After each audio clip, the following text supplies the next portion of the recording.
Le rôle de soutien. C'est comme ça qu'on l'a appelé tantôt. Des États-Unis d'Amérique, Larson Jensen. Médaillé d'argent aux Jeux olympiques. Donc, c'est pas le dernier des venus. Dans le couloir numéro 3, lui aussi, il est costaud. Yuri Priloukov. 4e aux Jeux olympiques. Donc, il a raté le podium à Athènes. Il est de Russie. Alors, je vous ai dit qu'il n'a que 19 ans. Ça se lit sur son visage. David Davies de Grande-Bretagne. Médaillé de bronze aux Jeux d'Athènes. Ça, c'est le maître. Le roi du 1500 mètres. Grant Hackett de l'Australie. Médaillé d'or aux Jeux olympiques d'Athènes. De Pologne, dans le couloir numéro 6, Mateusz Samrimovic. Alors lui, c'est la première fois qu'on le voit sur la scène internationale. Il est tout jeune, il est âgé de 18 ans. Le représentant de la France dans le couloir numéro 7, Sébastien Rouault. Qui a été 8e aux 800 mètres. Et il n'a pas nagé de 400 mètres 4 nages en qualification, justement pour se préparer pour cette course. Et enfin, dans le couloir numéro 8, il est de la Chine, Lin Zhang. 19e aux 400 mètres ici au championnat. Alors, Grant Hackett s'est même permis à 10 000 mètres, hier de regarder le cadran. Ah oui, je ne sais pas s'il pourra se permettre ce luxe ce soir. On l'a vu effectivement lever la tête pour regarder le tableau électronique. Il voulait savoir où est-ce qu'il en était rendu dans son temps. Il dit qu'il finalement il n'a pas vu. Il n'a rien vu, il y avait trop de buée. Trop de buée dans ses lunettes. Alors, il a décidé d'accélérer quand même pour être sûr d'avoir un bon couloir pour la finale. Et c'est parti. Alors, la marque mondiale appartient à Grant Hackett. C'est 14 minutes, 34 secondes, 56 centièmes. Règle générale, il établit un premier 100 mètres, un rythme quand même important. Puis, bon, dans la mesure où on peut ralentir, il ralentit un tout petit peu. C'est ça. Ah oui, il avait fait le premier 100 mètres en 54,19. Mais ça, ce record du monde, là, il a fait il y a 4 ans à Fukuoka, au championnat du monde de 2001. Donc, depuis 4 ans, il n'a pas nagé aussi vite. Il a nagé 14, 44, 94 cette année. Donc, à 10 secondes de sa meilleure marque mondiale. Alors, sûrement, quand il a fait ça, au mois de mars, il se disait que ce n'était pas le temps de briser le record du monde, qu'il serait bien mieux de le faire ici, à Montréal. Voyons voir la vitesse des 100 premiers mètres. Il a fait 55,06. Alors, il est à 9 dixièmes de seconde, grosso modo, de sa marque mondiale. Bon, faut pas s'étonner de le voir en tête. Attendez-vous à ce qu'il soit en tête pendant les 1500 mètres. Il ne faut pas s'étonner, mais je me mets à la place des autres nageurs. Ça va être un petit peu décourageant. Car pour, comme vous le faisiez remarquer hier, c'est simple à compter, hein? Faut maintenir un rythme inférieur à 1 minute, évidemment, par 100 mètres pour nager sous les 15 minutes. C'est ça. Et donc, il faut tenir un rythme inférieur à 59 secondes pour faire sous les 14,45. Puis là, la commande, c'est de faire 14,34. Alors, il faut faire quelque chose comme 58 secondes bas en moyenne par 100 mètres. Alors, c'est inutile de dire que c'est très, très rapide.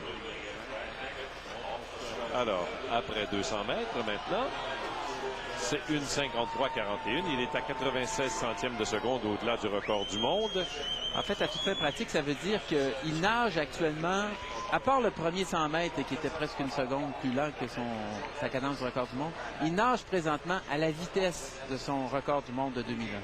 On se souviendra lorsqu'il a établi une nouvelle marque mondiale aux 800 mètres un peu plus tôt cette semaine.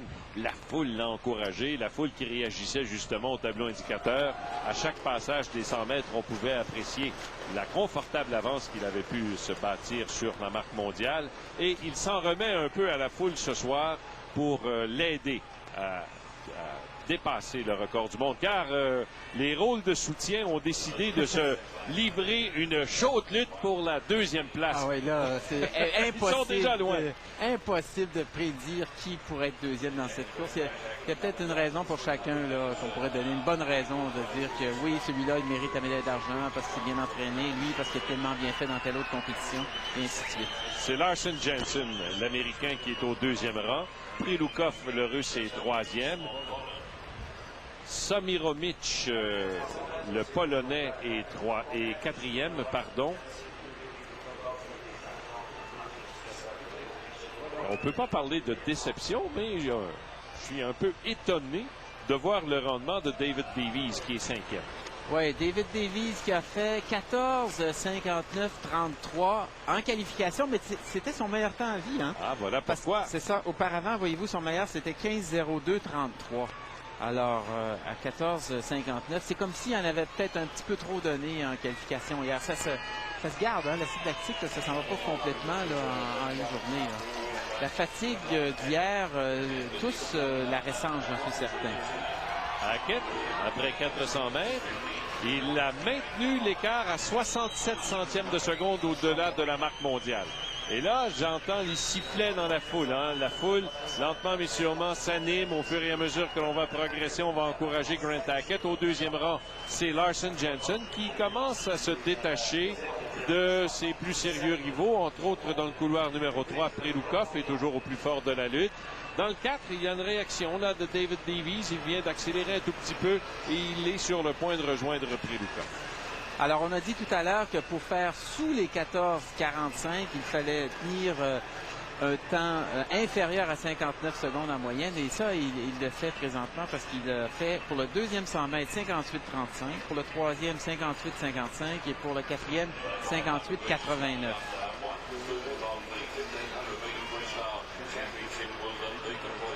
Alors là, vous aurez le tiers de la course de compléter maintenant. Ah, il a perdu un peu de temps. Il est à 99 centièmes de seconde au-delà du record du monde. Et il est encore sous les 59 secondes, à 58,96. Et Larson Jansen, mine de rien, réduit un petit peu l'écart qui le sépare de l'Australien Grant Hackett. Et parvient à distancer de plus en plus et Priloukov et Davies. Dans le couloir 6 aussi, Mateusz Sarimovic, le Polonais. Il fait bien. Hein? Il est presque au niveau de Davies. Alors on voit, là, on a pu apprécier le style de Grant Hackett. Les coudes très hauts. C'est ce qu'on enseigne à nos jeunes nageurs, de ne pas faire de recouvrement à bras droit, de faire des recouvrements en fléchissant le coude. Et c'est exactement ce qu'il fait présentement. Semble pas aller vite, mais il va très vite, croyez-moi. Il est à 1 seconde 29 après 600 mètres au-delà du record du monde. Il fait 5,48,74 jusqu'ici. Jansen, 5,54,39. Priloukov, 5,56,86. 5,59,16 pour Sarimovic. Alors, les deux meneurs, là, Hackett et Jansen, ont un style de battement de jambes assez accéléré. Ils font 6 battements de jambes par cycle de bras. Ça, c'est beaucoup. C'est très fatigant. Alors que tous les autres, à part le français là, dans le couloir numéro 7, tous les autres ont 2 battements de jambes par cycle de bras. C'est plutôt standard dans les épreuves de distance. On n'utilise pas trop le moteur des jambes qui est très exigeant parce que c'est très musclé. On est très musclé au niveau des jambes par rapport au niveau des épaules. On utilise plutôt les bras, les épaules où il y a moins de muscles et ça dépense moins d'énergie. Car en agitant les jambes ainsi, on doit fournir beaucoup d'oxygène à ce groupe musculaire. C'est ça. C'est très coûteux. Alors, toujours Hackett devant Jansen. Là, Hackett a vraiment accéléré. Je vous annonce ça, là. Vraiment accéléré. Écoutez, le chrono a arrêté à 6,47,65. Quelque chose qui ne marche pas parce que moi, ça me donne un temps de 56,91. C'est presque impossible. Enfin, on va voir après le prochain 100 mètres, là. Parce que j'ai de la misère à croire qu'il est descendu sous les 57 secondes. Il tenait 58 de façon continue. Je ne me suis pas trompé dans les chiffres, là. On va voir ce que ça donne. Vous savez que quand vient le temps des chiffres, Jean-Marie, Ah, c'est ça. C'était 5,48,76. Bon, OK. voilà. Alors, c'est ça. Là, j'en ai OK. Non, mais c'est quand même... vous ébranlez